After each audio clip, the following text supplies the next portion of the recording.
আমি সোহাগ চক্রবর্তী যশোর থেকে আপনাদের জন্য আবারও একটি ভয়ানক ঘটনা নিয়ে হাজির হয়েছি। মজার ব্যাপার হচ্ছে আজকে যে ঘটনাটি আমি শেয়ার করতে চাচ্ছি, এই ঘটনাটি যিনি শেয়ার করেছেন ওনার নাম রাসেল, এবং রাসেল ভাই পেশায় একজন মাছ ব্যবসায়ী। উনি মাছের চাষ করে থাকেন ঘেরে। ওনার কাছেও একটি ভয়ানক ঘটনা আছে, এটা আমাকে জানায় এবং আমাকে ইনভাইট করে যে ওনার কাছ থেকে ওই ঘটনাটি শোনার জন্য। আমিও আর ওই লোকটি সংবরণ করতে পারি না, আমিও রাসেল ভাইয়ের সাথে গিয়ে দেখা করি এবং জানতে পারি রাসেল ভাই দীর্ঘদিন যাবৎ মাছের ব্যবসা করে আসছেন। উনি ঘটনাটি বলার সময় আমাকে একটু রিকোয়েস্ট করেছেন যে যেহেতু উনি একই প্লেসে এখনো মাছের ব্যবসা করেন, ওখানে এখনো মাছের ঘেরগুলো আছে ওনার, সো ওই ঘেরের নাম ঠিকানা ওই প্লেসের নামগুলো যেন আমি উল্লেখ না করি। তো আমিও সেই সত্ত্বে ওনার কাছ থেকে ঘটনাটি কালেক্ট করি এবং ঘটনাটি কালেক্ট করার পরে যাদের সাথে মূলত ঘটনাটি ঘটেছিল ওনাদের সাথেও আমি যোগাযোগ করার চেষ্টা করি। তো আমি ওনাদের সাথে যোগাযোগ করে জানতে পারি যে আসলে ঘটনাটি 100% সঠিক। চলুন শুরু করি ঘটনাটি। 2002 সালের কথা। রাসেল ভাই তখন সাতক্ষীরার প্রত্যন্ত একটি এলাকাতে অনেক বড় একটি মাছের ঘের নিয়ে চিংড়ি মাছের খামার তৈরি করেন, ঘের তৈরি করেন। সো আপনারা হয়তো অনেকেই জানবেন যে চিংড়ি মাছ কিন্তু একটু বড় হয়ে গেলে ঘের থেকে উপরে চলে আসে, হাত দিয়ে ধরা যায়, চুরি হয়ে যাওয়ার প্রবণতাটা বেশি থাকে। এই কারণে রাসেল ভাই কিন্তু একটা টাইট সিকিউরিটি অ্যারেঞ্জমেন্ট করেন ওখানে, যে আসলে ঘের থেকে যদি মাছ চুরি হয়ে যায় ওনার তো অনেক লস হয়ে যাবে, চিংড়ি মাছের অনেক দাম হয়। সো উনি ওখানে একটা টাইট পাহারার ব্যবস্থা করেন।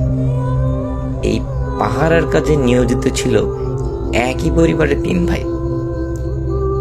ঘটনার ভিকটিম কিন্তু এই 3 ভাই। হঠাৎ 1-2 বছর 3 বছর পর রাসেল ভাই প্রথম খুব ভালোই লাভে ছিলেন, কিন্তু 2-3 বছর পর উনি লক্ষ্য করতে থাকেন মাছের উৎপাদন ওই ঘেরটার থেকে অনেক কম হচ্ছে। যেহেতু এই 2-3 বছরে উনি ভালো একটা এক্সপিরিয়েন্স তৈরি করে ফেলেছেন, উনি জানেন যে কিভাবে পরিচর্যা করতে হয়, কিভাবে খাবার দিতে হয়, কেমন মাছ আসতে পারে, এটার একটা আইডিয়া থাকে ওনার ভালো। কিন্তু উনি খেয়াল করেন যে আসলে ওই ঘেরটা থেকে মাছের উৎপাদন অনেক কম হচ্ছে। তখন উনি ওই 3 ভাইকে অনেক বেশি প্রেশার দেওয়া শুরু করেন যে আসলে তোমরা নিশ্চিত ডিউটি দিচ্ছ না ঠিকভাবে, যার ফলে মাছ চুরি হয়ে যাচ্ছে, না হলে তো মাছ কম হওয়ার কোনো সম্ভাবনা নাই। এবং রাসেলের দেয়া এই যে প্রেশারের কারণে ওই 3 ভাইও অনেক বেশি চিন্তায় থাকেন যে আসলে আমরা তো ঠিকভাবে টাইট সিকিউরিটি দিই, আমরা ঠিকভাবে ডিউটি করি, তো কীভাবে মাছ কীভাবে চুরি হচ্ছে। ওনারা আরও বেশি অ্যাক্টিভ হয়ে যান এবং ভালোভাবে ওনারা ডিউটি দেওয়া শুরু করেন। কোনো ভাই পুরা ঘেরের এক সাইড দিয়ে রাউন্ড দিতে থাকে, অন্য ভাই অন্য সাইড দিয়ে রাউন্ড দেয়। একজন ওনাদের বসার জন্য একটা টং ঘরের মতো বানানো ছিল, সেখানে বসে লাইট মেরে চেক করতে থাকেন। এইভাবে ওনারা খুব ভালো একটা সিকিউরিটি দিতে থাকেন। হঠাৎ একদিন বড় ভাই খেয়াল করেন যে ভোরবেলার দিকে একটা বিশেষ জায়গায় একটা ঘেরের একটা কোণে অনেক পানি ঘোলা হয়ে আছে। যেহেতু ওনারা মেলা দিন ধরে ঘেরে ডিউটি দিচ্ছেন, ওনারা জানেন যে যদি পানিতে কেউ নামে বা জাল ফেলা হয় তখনই কিন্তু পানি ঘোলা হয়ে যায়। ওনারা যেহেতু রাত্রে নামেন না, কেউই কাউকেই নামতে দেন না, সেহেতু পানি ঘোলা হয়ে যাওয়ার সম্ভাবনা থাকে না। ওই বড় ভাই কিন্তু তখন বুঝতে পারেন যে নিশ্চিত কেউ না কেউ পানিতে নামছে এবং এই মাছ চুরি করছে। এই ঘটনাটি 3 ভাই খুব ভালোভাবে আলোচনা করে এবং বলে যে ওনারা দেখবেন যে কে নামছে। ওনারা একটু আরো সতর্কতার সাথে পাহারা দিতে শুরু করেন। 2 দিন 3 দিন যায়। হঠাৎ একদিন ওনারা খেয়াল করেন, মানে ওনাদের যে ছোট ভাই উনি রাউন্ড দিয়ে আসার সময় খেয়াল করেন যে পানিতে বেশ পাড় থেকে কিছুটা দূরে কোনো একটা ব্যক্তি মনে হচ্ছে হাত দিয়ে কোনো কিছু ধরার চেষ্টা করছে। দৃশ্য দেখে উনি টর্চ লাইটটা অফ করে চুপি চুপি পানিতে নেমে যান এবং আস্তে আস্তে ওই ব্যক্তির কাছাকাছি যেয়ে চাপটে ধরেন ওনাকে এবং সজোরে ওনাকে কিল ঘুষি মারতে থাকেন এবং চিৎকার করতে থাকেন। এই ওনার যে চিৎকার শুনে বাকি যে দুই ভাই উপরে ছিল ওনারাও ছুটে চলে যান ওই প্লেসে এবং বড় ভাই লাইট মেরে দেখে যে ছোট ভাই এভাবে কাউকে যেন মারছে এবং এই মারার দৃশ্য দেখে ওই মেজ ভাইও পানিতে লাফ দিয়ে পড়ে এবং সেও যে একেবারে অন্ধের মতো ওই ব্যক্তিকে মারতে শুরু করে। বড় ভাই কিন্তু উপর থেকে বলছিল যে তোরা ওই ব্যক্তিকে মারিস না, ওই ব্যক্তিকে ধরে খুলে নিয়ে আয়, ওকে ভালো করে বেঁধে রাখ, যাতে মালিকের সামনে আমরা ওকে দেখাতে পারি যে এই আসলে মূল চোর, এই মাছ চুরি করে নিয়ে যাচ্ছে, আমরা এই চোরকে ধরতে সক্ষম হয়েছি। কিন্তু দুই ভাই অন্ধের মতো ওনাকে মারছিল। মারতে মারতে মেজো ভাই একটু কষ্ট হয়ে যায়, সে পাড়ে চলে আসে এবং যেই মেজো ভাই পাড়ে চলে আসে ওনারা লক্ষ্য করেন যে পানিতে যদি কোনো কিছুকে বেঁধে হঠাৎ টান দিয়ে পানির নিচে নিয়ে চলে যাওয়া যায়, যে কোনো কিছুকে যেভাবে খুব ফোর্সে পানির ভিতরে চলে যাবে, ওইভাবে ওই ছোট ভাইকে ওই ব্যক্তি টান দিয়ে পানির নিচে নিয়ে চলে যায়। এখানে বলে রাখা ভালো রাসেল ভাই, ওই ঘেরের গভীরতা কিন্তু অনেক বেশি না। যদি ওই ছোট ভাই সোজা হয়ে দাঁড়িয়েও থাকে তাও কিন্তু ওনার বুক পর্যন্ত সর্বোচ্চ পানি হতে পারে, সেহেতু কোনোভাবেই ওনার কিন্তু ওখানে ডুবে যাওয়ার সম্ভাবনা নাই বলতে গেলে চলে। এবং ওই ছোট ভাই ডুবে যাওয়ার পরে ওনারা খেয়াল করেন যে পানির নিচ থেকে, আপনারা হয়তো দেখে থাকবেন যে গ্যাস যদি পানির নিচ থেকে উঠতে থাকে যেভাবে বুদবুদ হতে থাকে, একটা বড় এরিয়া নিয়ে ওই রকম বুদবুদ উঠতে থাকে। এই দৃশ্য দেখে বড় ভাই এবং ছোট ভাই দুইজন, মানে মেজো ভাই দুইজনই লাফ দিয়ে পড়েন ওখানে, যে ওনারা ওই ছোট ভাইকে খুঁজতে থাকেন। কিন্তু আশ্চর্যজনক ব্যাপার, ওনারা কোনোভাবেই ছোট ভাইকে ওখানে খুঁজে পান না। এরপরে ওনারা পানি থেকে উঠে এসে পুরো ঘেরের এরিয়াটি লাইট নিয়ে ছোট ভাইকে খুঁজতে থাকেন এবং চিৎকার দিলে আশপাশের যে ঘেরের লোকজন যারা ডিউটিতে থাকেন ওনারাও এসে ওনাদের সাথে খুঁজতে থাকেন। কিন্তু আশ্চর্যজনকভাবে সেই ভোরবেলার আগ পর্যন্ত ওনারা ওই ছোট ভাইকে পান না খুঁজে। এক পর্যায়ে ভোরের যখন আলো ফুটবে ওই সময় ওনারা খেয়াল করেন ঠিক সেম ওই প্লেসে, ওই একই জায়গায় পানির নিচ থেকে আবারও ওই রকম বুদবুদ উঠতে শুরু করেছে এবং কেউ যেন ওনার ছোট ভাইকে একদম একটা ধাক্কা দিয়ে পানির উপরে ভাসিয়ে দিয়েছে। ওনারা লাফ দিয়ে পড়ে পানি থেকে ছোট ভাইকে উপরে তোলেন এবং ততক্ষণে ওনারা দেখেন যে আসলে অনেক দেরি হয়ে গেছে, ভাই আর বেঁচে নেই। ওনারা হতভম্ব হয়ে যান যে আসলে কি হলো, এটা তো কোনোভাবে হওয়ার কথা না।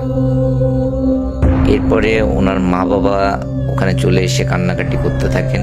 সবাই খুবই অবাক হয়ে যায় যে কি হয়েছে ব্যাপারটি। কি আর করা, ছোট ভাইকে দাফন কাফন করানো হয় ভালোভাবে। এরপর থেকে ওনাদের সাথে বেশ কিছুদিন আর কোনো ঘটনা ঘটে না। ওনার যে মেজ ভাই এরপরে একদিন উনি বাজার করে বাড়ি ফিরছিলেন 7:30-8টার সময়, সন্ধ্যা মানে রাত 7:30-8টা। সো ওনাদের বাড়ি আসতে কিছুটা আগে একটা বড় নারকেল গাছ এবং তারপরে একটা বড় গাব গাছ আছে। গাবের ফল আমরা জানি যে গাব যখন পেকে যায়, লাল লাল হয়ে যায়, তখন যদি কারোর গায়ে বা কোনো কিছুতে ছুঁড়ে মারা হয় তখন সেটা ফেটে যাবে, নরম টাইপের হয়ে যায়। তো ওই মেজো ভাই যখন বাজার করে নিয়ে ওই গাছের নিচ দিয়ে আসছিল তখন উনি খেয়াল করেন যে ওনার সামনে, ওনার পিছে, এমনকি এক পর্যায়ে ওনার মাথায় গায়ে কেউ যেন গাব ছুঁড়ে মারছে। এই দৃশ্য দেখে উনি কিন্তু ব্যাপক আকারে রেগে যান যে আসলে কোনো শয়তান লোকজন এরকম কার্যক্রম করছে। উনি মারাত্মক খেপে যান। ওনার কাছে বড় একটি 5 ব্যাটারির লাইট থাকে। ওই লাইটটি উনি গাব গাছে মেরে ভালো করে চেক করেন যে আসলে এই কাজটি কে করছে। ওনার যেহেতু মাথাটাতে ব্যথা লেগেছে, উনি অনেক বেশি রেগে গেছে। আশ্চর্যজনক ব্যাপার, উনি যখন গাছে লাইট মেরে দেখে ওখানে কেউই নাই, কিন্তু তখনও কিন্তু অদৃশ্য থেকে মনে হচ্ছে কেউ গাব ওনার দিকে ছুড়ে মারছে। এই দৃশ্য দেখে উনি মারাত্মক আকারে ভয় পান এবং এক ছুটে উনি বাড়িতে চলে আসেন। বাড়িতে আসার পরে উনি কিন্তু ওনার বড় ভাইয়ের সাথে বা ওনার বাবা মার সাথে এই কথাগুলো উনি শেয়ার করেন না। এরপরে উনি যথারীতি খাওয়া দাওয়া করেন এবং ঘুমিয়ে পড়েন। রাত্রে 1টা-1:30টার দিকে, যেহেতু ওনাদের গ্রামের বাড়ি, ওনাদের বাড়ি থেকে টয়লেট একটু দূরে হয়, কাঁচা টয়লেট, পাতালতা দিয়ে ঘেরা। সো উনি টয়লেটে যাবেন। উনি লাইট নিয়ে টয়লেটে যান। টয়লেটে এই এরিয়াটা বেশ বড়। উনি যখন টয়লেটের মধ্যে ঢুকে উনি ব্যাপক আকারে ভয় পেয়ে যান। উনি দেখেন যে ঠিক ওনারা যেরকম লোককে ওই ঘেরের মধ্যে মেরেছিল, সেম ওরকম টাইপের একজন লোক ওখানে দাঁড়িয়ে। তার গায়ে মনে হচ্ছে একটা কালো চাদর দেয়া। যেই উনি টয়লেটের মধ্যে ঢোকেন এবং ওই লোকটি ওই চাদর ওনার গায়ের উপরে ফেলে প্রচণ্ড মারা শুরু করেন ওনাকে এবং ওনাকে তুলে তুলে মাটিতে আছাড় দিতে থাকেন। এক পর্যায়ে যখন উনি একেবারে নাজেহাল অবস্থা, উনি আর পারছিলেন না, সেরকম পর্যায়ে ওই কালো অবয়বটি বা ওই কালো অবয়বের মতো লোকটি ওনাকে ওই কাঁচা টয়লেটের মধ্যে ফেলে দেন। উনি যন্ত্রণায় যখন খুব জোরে উনি যখন পড়ে যান ওর মধ্যে আর কি, চিৎকার চেঁচামেচি যন্ত্রণায় কাতরাতে থাকেন, তখন কিন্তু ওই অবয়ব ওখান থেকে চলে যায় এবং ওনার কান্নার শব্দটি মানে উনি তখন জোরে কান্নাকাটি করতে পারেন। এর আগে পর্যন্ত কিন্তু উনি চিৎকার করার চেষ্টা করছিলেন, হালকা পাতলা চিৎকার করছিলেন, কিন্তু আসলে জোরে চিৎকার উনি করতে পারছিলেন না। কিন্তু যখন ওই অবয়বটি চলে যায় তখন উনি জোরে চিৎকার করতে পারেন এবং ওনার চিৎকার শুনে ওনার বাসা থেকে ওনার মা, ভাই, বাবা সবাই বেরিয়ে আসেন এবং এসে দেখেন যে ওনাদের টয়লেটটি কিন্তু অনেক গভীর। ওই গভীর টয়লেটের মধ্যে উনি পড়ে আছেন এবং ওনার হাতে তখন ওই টর্চ লাইটটি জ্বলছে। ওনারা অনেক কষ্টে দড়ি টড়ি ফেলে ওই টয়লেটের মধ্য থেকে ওনাকে টেনে তোলেন উপরে। ওনার অবস্থা এতটাই খারাপ ছিল, উনি কথা বলার মতো কোনো পরিস্থিতিতে ছিলেন না। ওনাকে ভালো করে ওয়াশ করে ওনাকে ওনার বাবা কিছু পানি পড়া দেন, সেইগুলো খেয়ে উনি ঘরে নিয়ে যেয়ে ওনাকে শুইয়ে দেওয়া হয়। এরপরে যখন সকাল হওয়ার পরে ওনার সাথে আরো কিছু আজব ঘটনা ঘটতে থাকে। উনি পাগলের মতো প্রলাপ বকতে থাকেন, মাঝে মাঝে আবার ঠিক হয়ে যান। আবার যখন ঠিক হয়ে যান তখন উনি রক্তের মতো বমি করতে শুরু করেন। খুবই একটা ক্রিটিক্যাল সিচুয়েশন ওনার। এরপরে ডাক্তার ডেকে নিয়ে আসা হয় এবং ওনার ট্রিটমেন্ট করানো হয়। বাড়ির সবাই কিন্তু ধারণা করেছিলেন, যেহেতু ওনাদের একটা কাঁচা টয়লেট, ওই কাঁচা টয়লেটের মধ্যে উনি টয়লেট করতে যেই পড়ে গেছেন, এটা সবার ধারণা ছিল। কিন্তু উনি হঠাৎ এক সময় যখন ঠিক হয়ে যান তখন উনি পুরো ঘটনাটি বলেন। সবাই এই পুরো ঘটনাটি শুনে অনেক বেশি ভয় পেতে শুরু করেন এবং আশপাশের ওনাদের যে প্রতিবেশী ছিলেন তারা বলতে থাকেন যে আসলে ওই ঘেরের আশপাশে এক সময় পিশাচের উপদ্রব ছিল, যারা মানুষের বিভিন্ন রকম ক্ষতি করত, মানুষকে ভয় দেখাতো, বাচ্চাদের মেরে ফেলতো, এরকম বহু ঘটনা ঘটতো। কিন্তু যখন এই মাছের ঘের করা হয় বা লোকালয় আস্তে আস্তে তৈরি হওয়া শুরু হয় তখন কিন্তু এই জিনিসগুলো অনেক কম হয়ে গেছে। সো এই সব কথা শোনার পরে ওনার বাড়ির লোকেরাও কিন্তু অনেক বেশি ভয় পাওয়া শুরু করেছিলেন।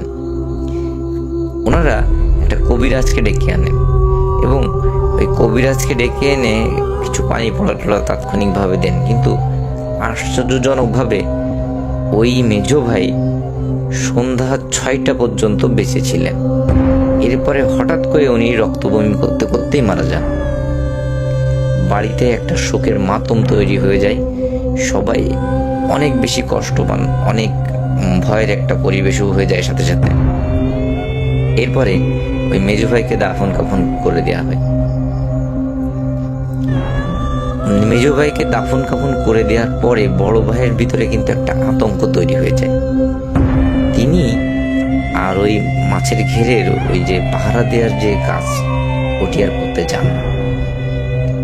উনি পার্শ্ববর্তী গ্রাম থেকে একটা ভালো কবিরাজ দেখিয়ে সেখান থেকে তাবিজ টাবিজ অনেক কিছু নিয়ে আসেন এবং উনি ওই বাড়ির যে ওনাদের জমি ছিল সেইগুলো চাষবাস করতে থাকেন। উনি আর ওই পেশায় ফিরে যান না।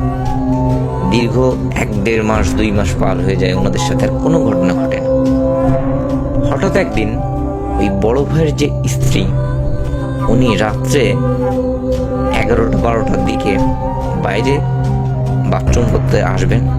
যেহেতু ওনাদের গ্রামে বাড়ি, ওনাদের এমনিতেই অনেক সাহস ছিল। উনি একটা হেরিকেন জ্বালিয়ে বাইরে চলে আসেন এবং বাথরুম করতে থাকেন। বাথরুম করে উনি যখন ফিরছেন তখন উনি খেয়াল করেন ঘরের ভিতরে যেন সাদা, আমরা যখন দেখবেন যে কোথাও কোনো শিল্পীরা স্টেজে পারফর্ম করছে তখন যেমন সাদা ধোঁয়া দেওয়া হয়, ওই টাইপের একটা সাদা ধোঁয়া, কিন্তু ওই ধোঁয়াগুলো তো চারিদিকে ছড়িয়ে পড়ে।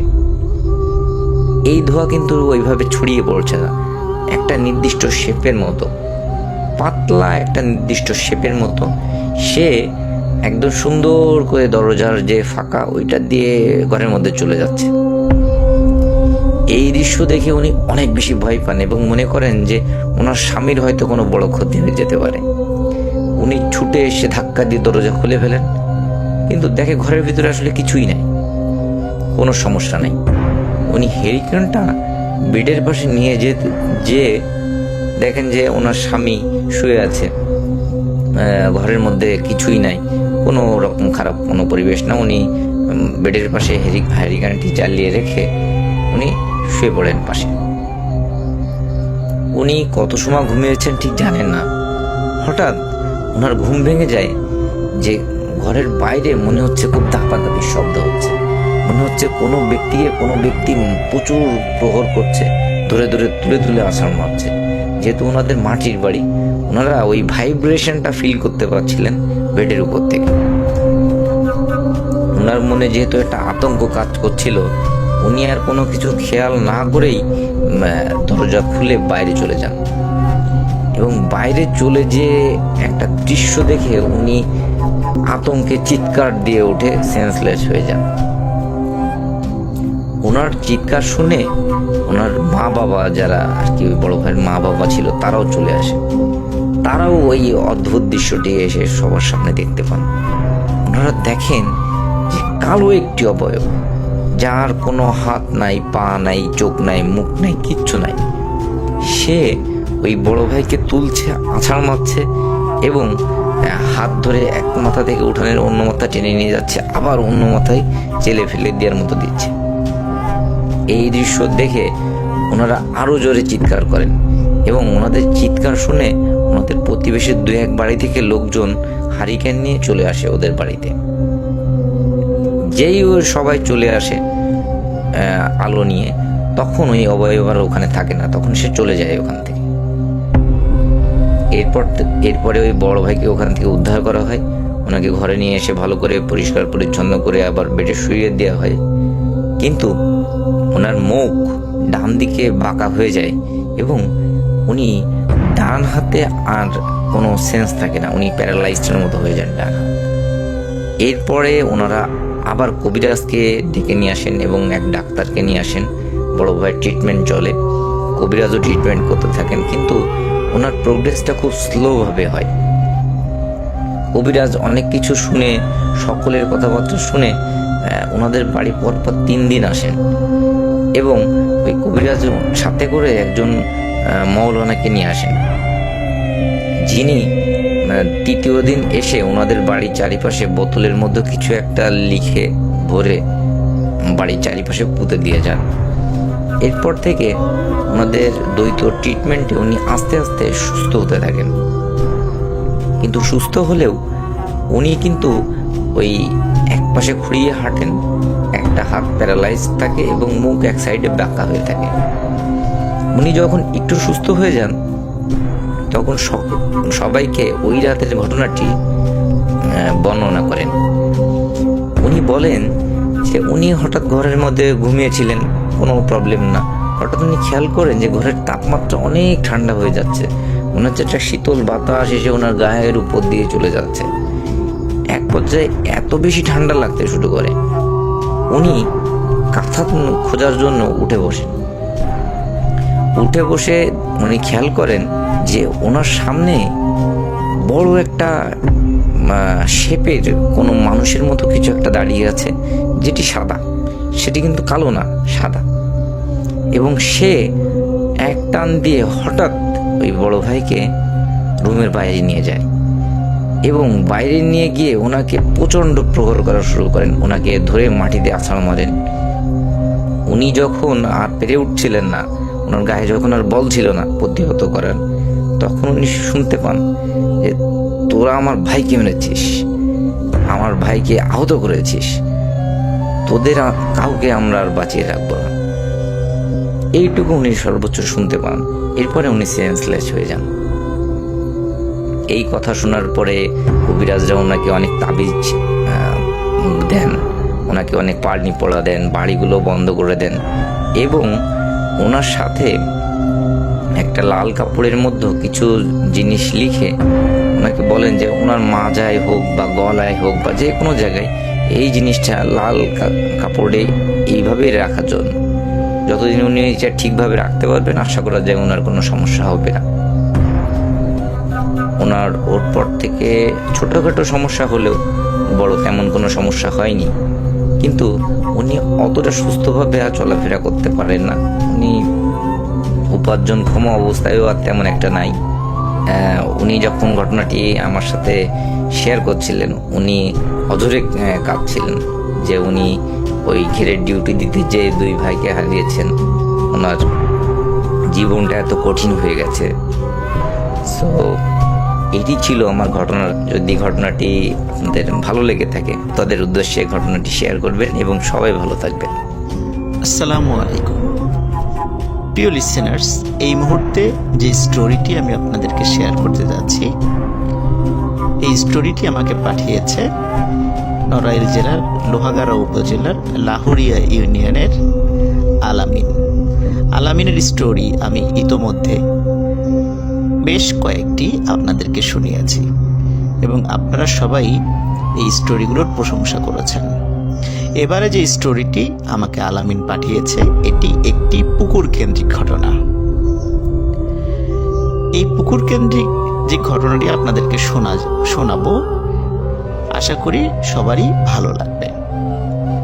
প্রিয় লিসেনার্স, এই পুকুরটিতে যখন ভৌতিক ঘটনা শুরু হয়, সময়টা ছিল 1992 সাল।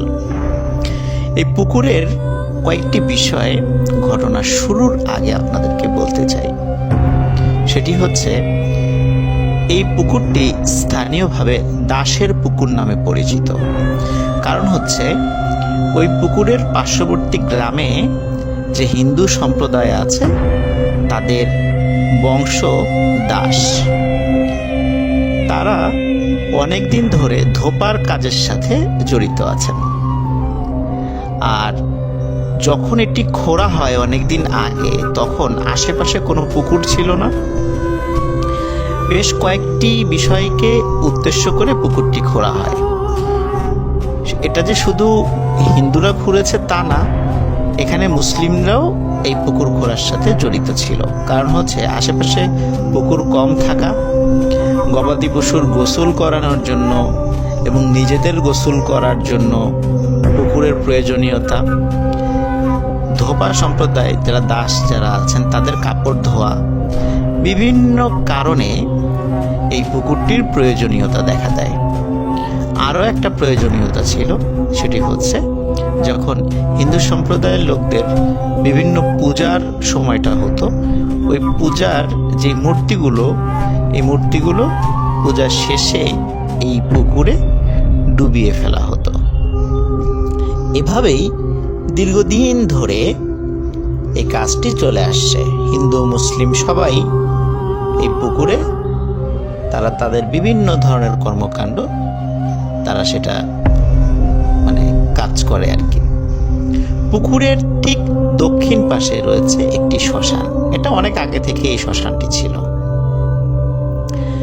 তো লিসেনার্স, 1992 সাল থেকে যখন ঘটনাটির সূত্রপাত হয়, সূত্রপাতটি ছিল এমন। স্থানীয় একজন ব্যক্তি, উনি শখ করে একটি ঘোড়া কেনেন। ঘোড়া কেনার পর ঘোড়াটিকে গোসল করানোর জন্য উনি দিনের বেলা কোনো একটি সময়, এটা নির্দিষ্ট করে আসলে বলতে পারে নাই আমাকে, যে কোনো একটি সময়ে ওই ঘোড়াটিকে পুকুরে নামিয়ে আনেন। পুকুরে নামিয়ে আনার পর ঘোড়াটিকে যখন তিনি গোসল করাচ্ছিলেন, গোসল কিছুটা করানো হয়েছে, হঠাৎ ঘোড়াটি জোরে চিৎকার করে লাফ দিয়ে ওই পুকুর থেকে বের হয়ে যায় এবং উপরে চলে যায় এবং ছুটতে ছুটতে মালিকের বাড়িতে চলে যায়। মালিক পেছন থেকে ঘোড়ার পিছনে দৌড়াতে থাকে। উনি বুঝতে পারছিলেন না হঠাৎ করে কেন ঘোড়াটি গোসল অর্ধেক করানোর পর লাফ দিয়ে উঠে গেল। উনি বিষয়টি আসলে স্বাভাবিকভাবেই নিয়েছেন। হতে পারে যে ঘোড়াটির ভালো লাগছিল না, এই জন্য উঠে চলে গেছে। এর পরের দিন ঘটে প্রায় একই ধরনের ঘটনা। যেহেতু ওই পুকুরে অনেকেই তাদের গবাদি পশু গোসল করাতেন, স্পেশাল করে গরু। একদিন একজন ব্যক্তি, মানে ঠিক পরের দিনই আর কি, তার দুটো গরু গোসল করানোর জন্য পুকুরে নামানোর সাথে সাথে গরু দুটি ভয়ঙ্করভাবে চিৎকার করতে করতে পুকুর থেকে উঠে দৌড় দিয়ে চলে যায়। এমন মনে হচ্ছিল যে পানিতে নামার পর হঠাৎ এমন কোনো গরম, মানে মনে হচ্ছে যে ওদেরকে গরম কোনো তেলের মধ্যে ছেড়ে দেওয়া হয়েছে, এমনভাবে ছটফট করতে করতে উঠে দৌড় দেয়।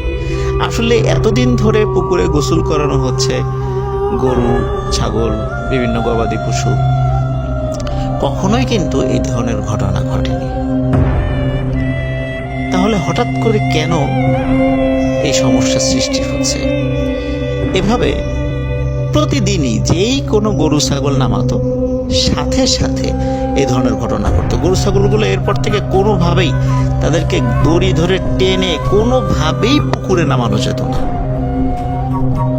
আসলে বোবা প্রাণী, ওরা তো আর বলতে পারে না যে আসলে ওদের সাথে কি হয়েছে, কিন্তু মানুষ সেভাবে বুঝতে পারছিল না যে কেন গরু ছাগলগুলো পুকুরে নামতে চাচ্ছে না, বা নামলেও এই ধরনের অস্বাভাবিক আচরণ কেন করছে। এর মধ্যে ঘটে যায় আরো একটি ঘটনা।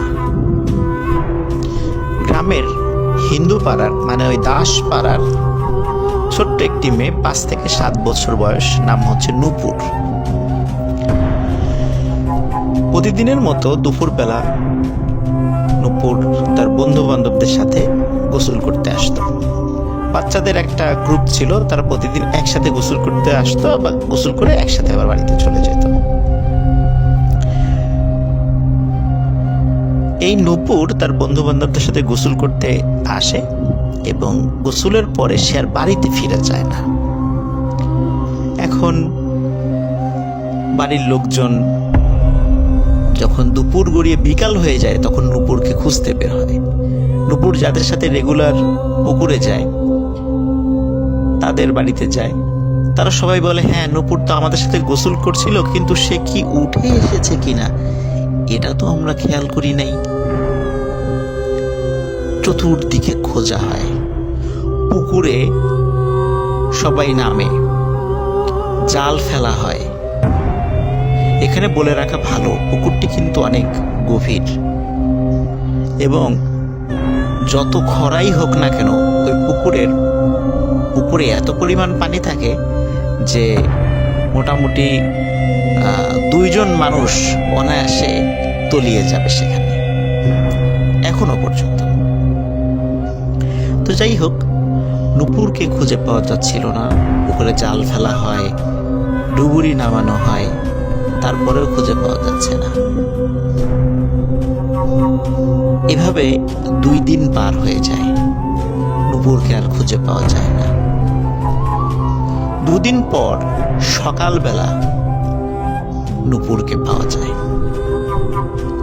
নূপুরকে পাওয়া যায় ঠিক পুকুরের দক্ষিণ পাশে যে শ্মশান ঘাটটি রয়েছে, এই শ্মশানের ঠিক যেই জায়গাটিতে মানুষকে পোড়ানো হতো, ঠিক সেই জায়গার পাশে নূপুরের ডেড বডি পাওয়া যায়। সবাই বলে পুকুরে যদি মারা গিয়ে থাকে তাহলে তার ডেড বডি তো পুকুরে ভেসে ওঠার কথা, সেটা তো শ্মশানের পাশে পাওয়ার কথা নয়। লাশটা কিভাবে ওইখানে গেল, সবার ছিল সেই প্রশ্ন। সবাই সে বিষয় নিয়ে বিশ্লেষণ করতে থাকে, কিন্তু এর কোনো ব্যাখ্যা খুঁজে পায় না। এই ঘটনার 5 থেকে 7 দিন পরে আরেকটি ঘটনা ঘটে। গোসল করতে নেমে আরেকটি বাচ্চা নিখোঁজ হয়ে যায়। তাকেও কোথাও পাওয়া যাচ্ছিল না। ঠিক 1 দিন পর সেই বাচ্চাটিকে শ্মশানের পাশে পাওয়া যায়। এইভাবে বাচ্চাদেরকে মৃত অবস্থায় যখন পাওয়া যাচ্ছিল, গ্রামের মধ্যে একটা আতঙ্ক সৃষ্টি হয়ে যায় যে এই পুকুরে নামার পরে কেউ না কেউ উঠছে না, আবার পুকুরে লাশও ভেসে উঠছে না, লাশটা পাওয়া যাচ্ছে শ্মশানের কাছে। এটা কেন হচ্ছে? সবার মধ্যে যে যখন এই আতঙ্ক সৃষ্টি হয়ে যায়, তখন গ্রামের অধিকাংশ পরিবারের বাচ্চাদেরকেই এই পুকুরে গোসল করানোর জন্য পাঠানো হতো না। প্রথম যে 2টি মৃত্যু ঘটে, এই 2টি মৃত্যুর ঘটনা ছিল হিন্দু পরিবারের সাথে। তখনও মুসলিম পরিবারের বা মুসলিম পাড়ার কারো সন্তানের মৃত্যু ঘটেনি। কিন্তু 3rd নাম্বারে গিয়ে একটা মুসলিম পরিবারের সন্তানের মৃত্যু ঘটে। ঠিক একই রকম ভাবে তার লাশও শ্মশানের পাশে পাওয়া যায় ঠিক 1 দিন পর। আসলে গ্রামের লোকজন খুবই গরিব মানুষ ছিলেন তখন, মানে তারা যেহেতু দিন আনতেন, দিন খেতেন, তারা যে মানে এই বিষয় নিয়ে, আর তাদের শিক্ষার হারও অনেক কম ছিল, তারা যে এই বিষয়টা আসলে কেন হচ্ছে, কিভাবে হচ্ছে, তারা কোথায় গিয়ে সমাধান পাবেন, এই বিষয়গুলোর তারা সমাধান মানে কোনো সিদ্ধান্তে উপনীত হতে পারছিলেন না। 4বার ঘটে একটি ভিন্ন ধরনের ঘটনা। ওই গ্রামের মুসলিম পাড়ার একটি বাড়িতে একটি বাচ্চা ছিল, নাম ছিল আব্দুল্লাহ। এই আব্দুল্লাহ সে রাতের বেলা ওয়াশরুমে যাবে। আপনারা তো জানেন যে গ্রামের ওয়াশরুমগুলো বাসার থেকে বাইরে থাকে। তো আব্দুল্লাহ যখন ওয়াশরুমে যাবে, তখন রাতের বেলা তার পিতামাতাকে ডাকে। ওনারা 2 জন গভীর ঘুমে ছিলেন। তখন তার বাবা একটা টর্চ লাইট হাতে দিয়ে, আব্দুল্লাহ কিন্তু খুব ছোট ছিল না, তার বয়স 12-13 ছিল, তো হাতে একটা টর্চ লাইট দিয়ে বললো তুমি একাই যাও। আর যেহেতু এটা মাঝে মাঝে সে একাই যেতে পারতো, এই জন্য পিতামাতা আসলে ওইভাবে তার সাথে যাওয়ার প্রয়োজনীয়তা বোধ করেনি। বাইরে হচ্ছিল গুড়ি গুড়ি বৃষ্টি। তো আব্দুল্লাহ টর্চ লাইট নিয়ে সে ওয়াশরুমে যায়, কিন্তু দীর্ঘ সময় ধরেও সে ফিরে আসছে না। তখন তার বাবা, উনি কিন্তু তার মা ঘুমে থাকলেও ওনার মানে আব্দুল্লাহর বাবা একটু সজাগ ছিলেন। উনি চিন্তা করছিলেন যে ছেলেটা আসুক, তারপরে আমি দরজাটা লাগিয়ে তারপর ঘুমিয়ে যাব।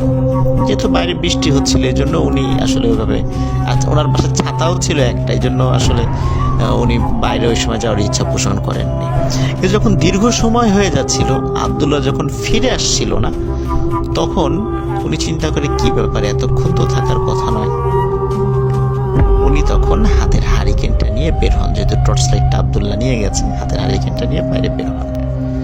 বের হওয়ার পর উনি গিয়ে দেখেন ওয়াশরুমের দরজা খোলা। আবদুল্লাহ কোথায়? আবদুল্লাহ তো ঘরে ঢোকেনি। এত রাত্রে তো আসলে আবদুল্লাহর কোথাও যাওয়ার কথাও নয়। তখন উনি আশেপাশে একটু খোঁজার চেষ্টা করেন, দেখেন আবদুল্লাহ নাই। তাকে ডাকাডাকি করেন, নাই নাই নাই। ওনার ডাক শুনে আবদুল্লাহর মা ঘরের থেকে বের হয়ে আসে, তার ঘুম ভেঙে যায়, বের হয়ে আসে, এসে বলে কি হয়েছে? তখন আবদুল্লাহর বাবা বলেন যে দীর্ঘ সময় পরেও যখন আবদুল্লাহকে পাওয়া যাচ্ছিল না, এই জন্য উনি খুঁজতে বের হয়ে আবদুল্লাহকে এখন পাচ্ছেন না। তখন ওনারা যখন চিৎকার চেঁচামেচি শুরু করেন, পাশের প্রতিবেশীরাও রাতের বেলা তাদের ঘুম ভেঙে যায়, তারা চলে আসেন। চলে আসার পর যেহেতু গুড়ি গুড়ি বৃষ্টি হচ্ছিল, মাটিতে শক্ত মাটি ছিল না, কাদা মাটি হয়ে গেছিল।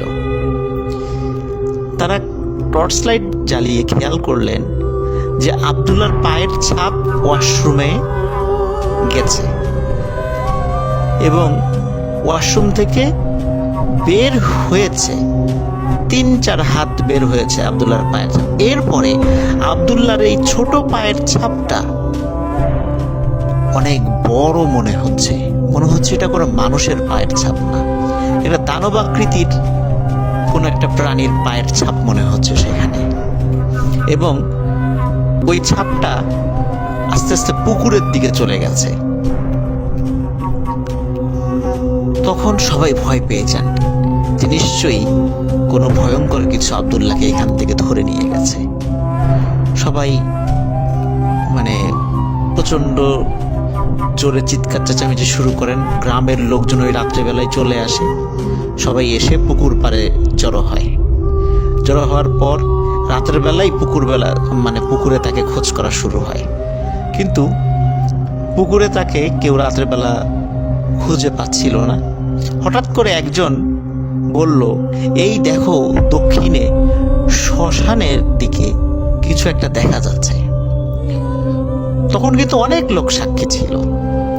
তখন তারা দূর থেকে দেখছিল শ্মশানে যে জায়গাটাতে মানুষ পোড়ানো হয়, সেখানে কোনো একটা বাচ্চার ওই চাঁদের আলোতে মনে হচ্ছিল, খুব বেশি দূর তো না, পুকুরের ঠিক দক্ষিণ পাশেই আর কি, কিন্তু যতটুকু দূর তারা কাছে যাওয়ার আগে যতটুকু দূর থেকে দেখছিল, তাদের ভাষ্য অনুযায়ী মনে হচ্ছিল কোনো একটা বাচ্চাকে, ছোট একটা বাচ্চাকে ওখানে শোয়ানো হচ্ছে এবং চারদিকে বড় বড় আকৃতির 10-12 জন মানুষ, তাদের ছায়া দেখা যাচ্ছে।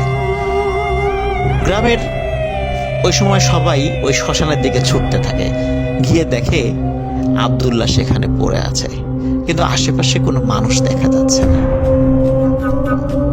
তারা আবদুল্লাহকে সেখান থেকে নিয়ে আসে। সৌভাগ্যক্রমে আবদুল্লাহ জীবিত ছিল, তাকে হয়তোবা তখনও মারতে পারেনি। আবদুল্লাহকে চিকিৎসা করে সুস্থ করা হয়, তার জ্ঞান ফেরে। জ্ঞান ফেরার পরে আবদুল্লাহকে জিজ্ঞাসা করা হয় যে তোমার সাথে কি ঘটেছিল, কিছু মনে আছে? তখন আবদুল্লাহ বলছিল সে যখন ওয়াশরুমে গিয়েছে, ওয়াশরুমের বাইরে সে অদ্ভুত কিছু শব্দ শুনতে পায়। মনে হচ্ছিল যে কোনো একজন খুবই ক্ষুধার্ত কোনো এক মানুষ, শরীরে জোর না থাকলে যেভাবে কথা বলে, খুব দুর্বল আকৃতিতে কথা বলছে এবং কান্নাকাটি করছে। আবার কখনো অদ্ভুত কিছু জন্তুর আওয়াজ সে শুনেছে, এরকমই আবদুল্লাহ বলেছে। যখন আবদুল্লাহ ভয় পেয়ে দ্রুত ওয়াশরুমের কাজ ছেড়ে বের হয়েছে, বের হওয়ার পর তার সামনে ভয়ঙ্কর কালো আকৃতির একটি ছায়ামূর্তি সে দেখতে পায়। এরপরে আবদুল্লাহর আর কিছু মনে নেই। গ্রামে এই ধরনের অদ্ভুত ঘটনা, স্পেশালি বাচ্চাদের সাথে যখন এই ধরনের ঘটনা ঘটছিল, 3টা বাচ্চা অলরেডি মারা গেল, আব্দুল্লাহ কোনো মতে জীবিত ছিল, তখন গ্রামের লোকজন চিন্তা করে যে একজন ভালো হুজুরের শরণাপন্ন অবশ্যই হতে হবে, তা না হলে এই ধরনের মিসিং বাচ্চা মিসিং মানে হয়ে যাবে বা মারা যাবে, এটা কেন, এটা তো সমাধান করার দরকার।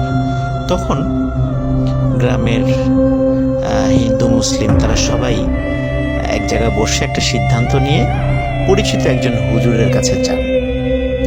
তখন হুজুর উনি বলেন যে আমাকে 1 সপ্তাহ সময় দিতে হবে, আমি বলবো যে আসলে কেন এরকমটা হচ্ছে। 1 সপ্তাহ পর হুজুর বলেন যে তোমাদের এই যে পুকুরটা রয়েছে, এই পুকুরটা ভালোই ছিল, অনেকদিন ধরে তোমরা কাজ করছিল, সবার উপকারে লাগছিল। হঠাৎ করে এই পুকুরে কিছু জিনদের আবির্ভাব ঘটেছে। এই জিনগুলো হিন্দুও না, মুসলিমও না, এরা চায় না যে কেউ এই পুকুরে গরু ছাগল গোসল করাক বা কোনো গবাদি পশু গোসল করাক, আর কোনো মূর্তি এই পুকুরে ডুবানো হোক, এটা তারা চাচ্ছে না। তারা চাচ্ছে এই কাজগুলি অন্য পুকুরে করাতে। এই জন্য তারা এই পুকুরের মধ্যে মানে একটা আতঙ্ক সৃষ্টি করেছে এবং তারা এই পুকুরেই থাকবে, এখান থেকে যাবে না। এবং হঠাৎ করেই তারা এখানে এসে আস্তানা গেড়েছে। উনি যখন এই বিষয়টি বলেন, ওই সময় ওনার সামনে যে হিন্দু মুসলিমরা ছিলেন তারা সবাই বিষয়টা বিশ্বাস করে এবং মেনে নেয়। সমস্যা হলো যখন তারা যে যার বাড়িতে ফিরে যান এবং এই বিষয়টা জানান, তো হিন্দু পাড়া থেকে তারা এই বিষয়টাতে আপত্তি তোলেন। কারণ হিন্দুরা বলতে থাকেন যেহেতু একজন মুসলিম ইমাম সাহেব এই বিষয়টা বলেছে, উনি হয়তোবা চাচ্ছেন না যে হিন্দুরা এখানে থাকুক, তারা এখান থেকে চলে যাক যাতে করে মুসলমানরা হিন্দুদের জায়গা দখল করতে পারে। এই ধরনের একটা মানে সমালোচনা হিন্দু পাড়ায় ছড়িয়ে পড়ে এবং তারা বলে যে এইটা আসলে উদ্দেশ্য প্রণোদিত, এটা মুসলমানরা ইচ্ছা করে এটা করেছে, এটা উদ্দেশ্য প্রণোদিত, আমরা এটা মানি না। তখন এই হিন্দুরা কি করে, ওনারা আবার বেশ কয়েকজন মিলে ওনাদের ধর্মের একজন তান্ত্রিকের কাছে যান। তান্ত্রিকের কাছে যাওয়ার পরে তান্ত্রিক এক বাক্যে বলে দেন আসলে ওই ইমাম সাহেব উনি লোক ভালো না, একটা ভণ্ড, উনি ইচ্ছা করে তোমাদেরকে যাতে এখান থেকে তাড়ানো যায় এই জন্য এই বিষয়টি বলেছেন। আসলে এরকম কিছুই নাই। কিন্তু ওর মধ্যে থাকা বেশ কয়েকজন যারা একটু বুঝমান আছেন তারা বলে তাহলে কিছুই যদি না থাকে তাহলে কেন মিসিং হচ্ছে? আর শুধু তো হিন্দু বাচ্চাদের সাথে যে বিষয়টা ঘটেছে এমনটা নয়, এটা তো মুসলমানদের সাথে সবার সাথে এটা ঘটছে, কেন এমনটা হয় আর কি। তখন ওই তান্ত্রিক বলে তাহলে আমাকে ওই পুকুরের পাশে একটু সাধনায় বসতে হবে, তার জন্য কিছু জিনিস তোমাদেরকে আনতে হবে। বলে কি জিনিস? বলে একটা জিনিস তুমি মানে অবশ্যই লাগবে, সেটা হচ্ছে একজন হিন্দু বিধবা নারী, উনি যখন বিবাহিত ছিলেন তখন তিনি সিঁদুর ব্যবহার করতেন, ওই সিঁদুরটা ওনার কাছে আছে, এই সিঁদুরের কিছু একটা অংশ আমাকে এনে দিবা, আমি এটা দিয়ে একটু রিচুয়াল করে আমি আসলে বোঝার চেষ্টা করবো যে পুকুরে আসলে সমস্যাটা কি। তো ওনাকে ডেকে আনা হয়। ডেকে আনার পরে সেই বিষয়টা, যেহেতু ওনাদের পাড়ায় এরকম বেশ কিছু বিধবা মহিলা ছিলেন, তাদের কাছে তাদের সিঁদুর ছিল, তো তাদের একজনের কাছ থেকে সিঁদুর কালেক্ট করে তাকে দিয়ে আসা হয় এবং রাতের বেলা তিনি সাধনায় বসেন এবং সবাইকে বলেন যে তোমরা এখান থেকে চলে যাও। তো উনি ওনার মতো সাধনা শুরু করেন। সকালবেলা যখন ওনারা ওই তান্ত্রিকের কাছে যান তখন দেখেন যে তান্ত্রিকের শরীর বা ডেড বডি পুকুরে ভাসছে এবং তান্ত্রিকের চোখ দুটি খুব বড় বড় করে খোলা, মানে মনে হচ্ছিল উনি মৃত্যুর আগে খুব ভয়ঙ্কর কিছু দেখে ভয় পেয়েছেন। এবং তান্ত্রিকের শরীরে বেশ আঘাতের চিহ্ন। তখন ওনারা বুঝতে পারেন যে হয়তোবা আসলেই ওই ইমাম সাহেব ঠিক কথাই বলেছেন। তখন আবার হিন্দু মুসলিমরা একত্র হয়ে মিটিং করে তারা আবার সেই ইমাম সাহেবের কাছে যান এবং বলেন যে আসলে আমাদের ভুল হয়ে গেছে, আমাদের আপনার কথায় সন্দেহ করা উচিত হয়নি। তো আমরা ভুল বুঝতে পেরেছি যে আসলেই এখানে কোনো অসৎ উদ্দেশ্যে আপনি কথাটি বলেননি, এখানে আসলেই কোনো সমস্যা আছে, গুরুতর সমস্যা, এবং আপনি বলেন আমরা কিভাবে এই সমস্যার সমাধান করতে পারি। তখন ইমাম সাহেব বলেন যে আমি আগেও যেটা বলেছি এটাই সমাধান, এরপর বাইরে আর কোনো সমাধান ওই জিনেরা মেনে নেবে না, কারণ তারা হিন্দুও না মুসলিমও না। মুসলিমদের মানে বিভিন্ন যেই বিষয়গুলো এগুলো তারা আসলে ওইভাবে পছন্দ করে না, হিন্দুদেরটাও পছন্দ করে না, যার কারণে তারা যেই যেই বিষয়গুলো বলেছে এই জিনিসগুলো তোমাদেরকে অবশ্যই মানতে হবে।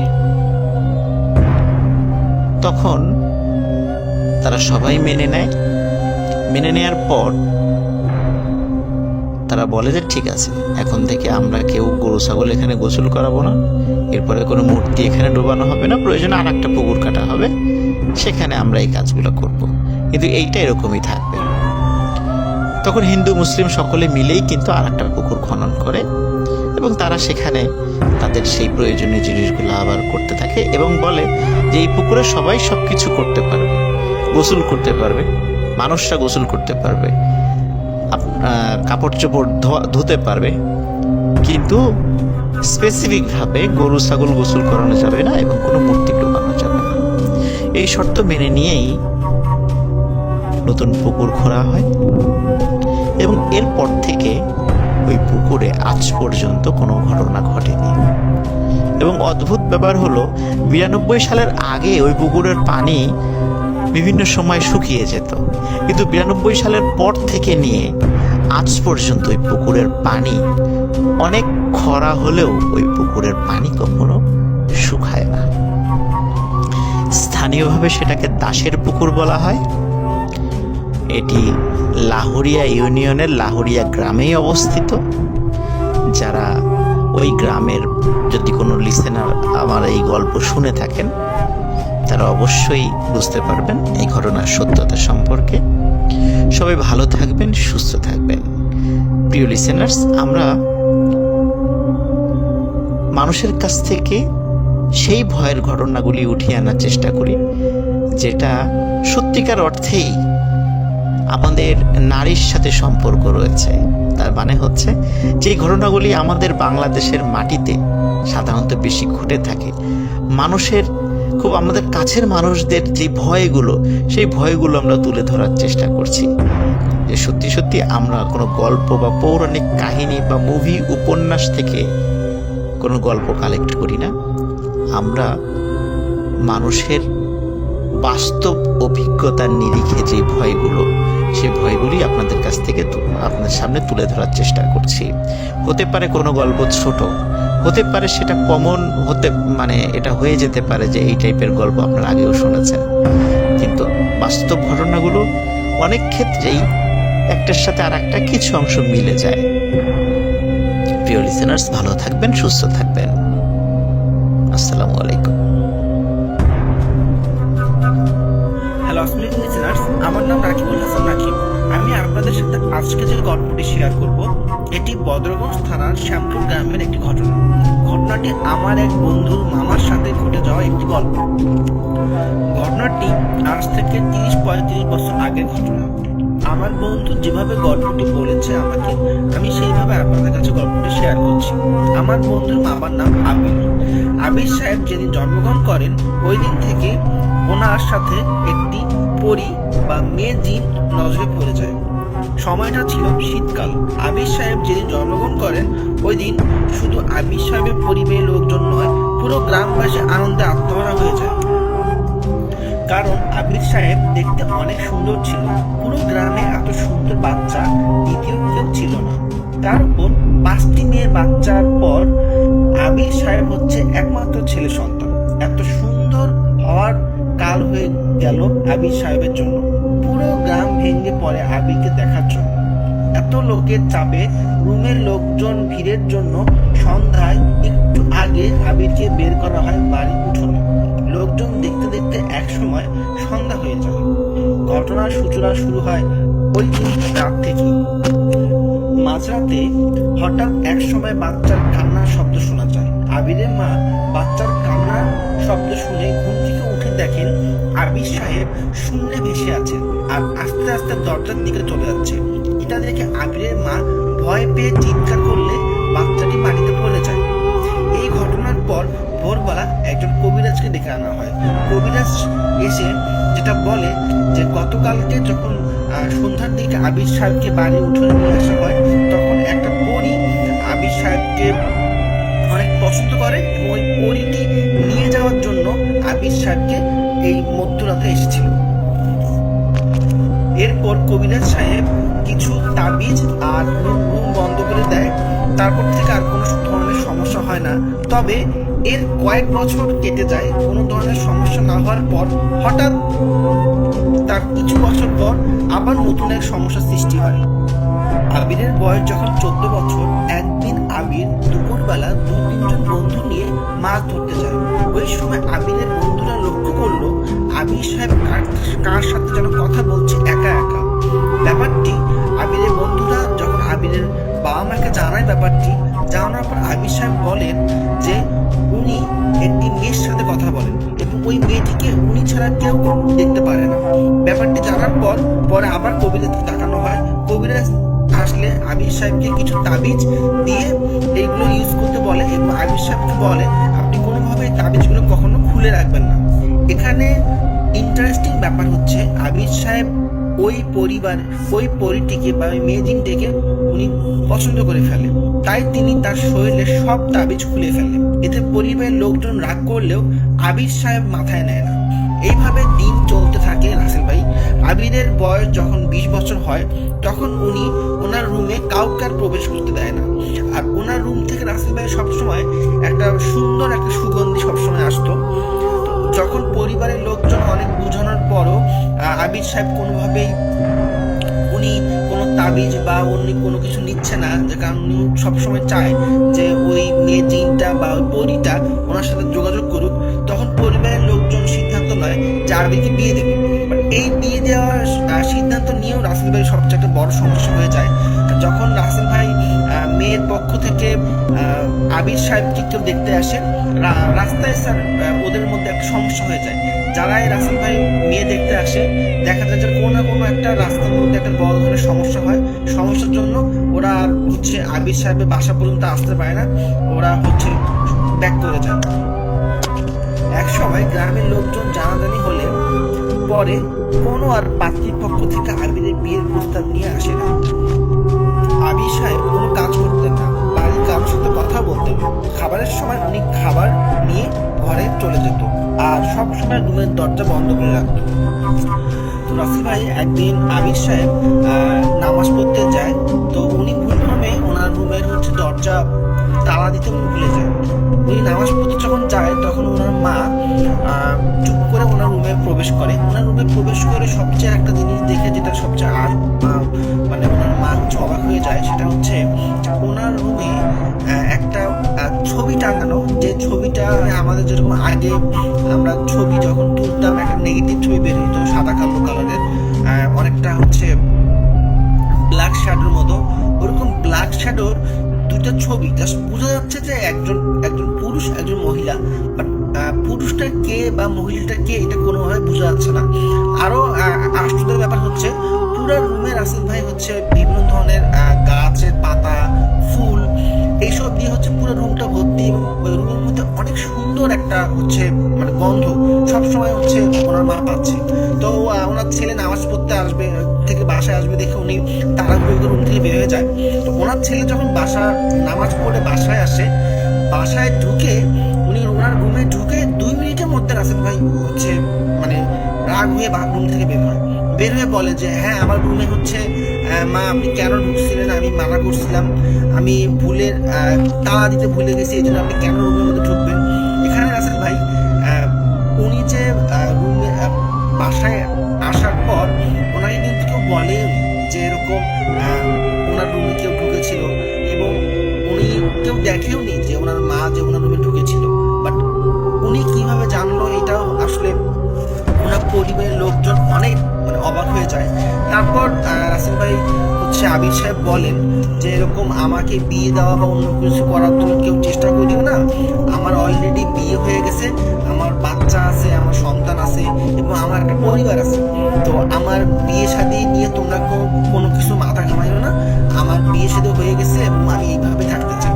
মাঝে মাঝে হচ্ছে আবির সাহেবের রুম থেকে বাচ্চার কান্নার শব্দ, কোনো মহিলা মানুষের শব্দ, বা অনেক সময় মনে হয় যে অনেক লোকজন ওনার রুমে এসেছে, ওরা কথাবার্তা বলতেছে, এরকম পরিবারের লোকজন সবাই হচ্ছে মাঝে মাঝে দেখে বা শোনে। এসব করতে করতে এক সময় দেখা যাচ্ছে যে একদিন অনেক চিল্লাচিল্লি হয় আবির সাহেবের রুমের মধ্যে, অনেক চিল্লাচিল্লি।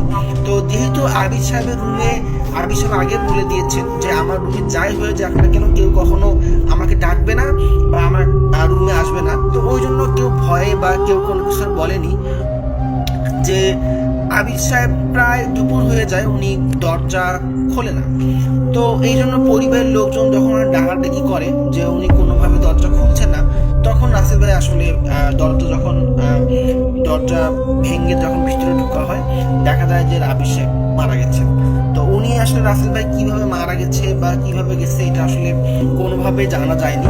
তো ওনাকে যখন মাটি দেওয়ার জন্য কবরস্থানে যাওয়া হয়, তো ওখানেও রাসেল ভাই একটা ইন্টারেস্টিং ব্যাপার ঘটে। সেটা হচ্ছে যে ওনাকে যখন মাটি দেওয়া হয় তখন হুট করে ভাই যে যখন ওনার হচ্ছে জানাজা হবে, মানে গ্রামে রাসেল ভাই ব্যাপার হচ্ছে গ্রামে তো হচ্ছে সবাই সবাইকে চেনে, যেমন শহরের ব্যাপারটা রাসেল ভাই আলাদা, শহরে তো কেউ কেউ ভাবে চেনে না, বাট গ্রামে কিন্তু সবাই সবাইকে চেনে।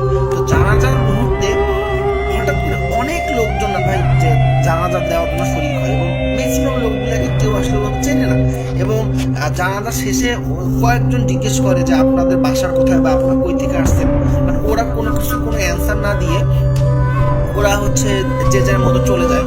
তো আরো একটাতে সমস্যা হয় যে ওনাকে মাটি দেওয়ার পর ওনাকে হচ্ছে ওনার প্রথম দিন ওনার কবর থেকে ওনাকে হচ্ছে ওনার লাশটা, এখন এটা আসলে চুরিও হইতে পারে বা কোনো একটা অলৌকিক কোনো ঘটনাও হইতে পারে, যে ওনার লাশটা নেওয়ার জন্য কয়েকজন অনেক ট্রাই করে, বাট যখন হচ্ছে এলাকার লোকজন বুঝে যায় তখন হচ্ছে ওনার ওই কবরটাকে অনেক প্রোটেক্ট করার চেষ্টা করে, এবং মোটামুটি প্রায় 1 মাসের উপরে ওনার কবরটাকে প্রোটেক্ট দিয়েছে গ্রামের লোকজন।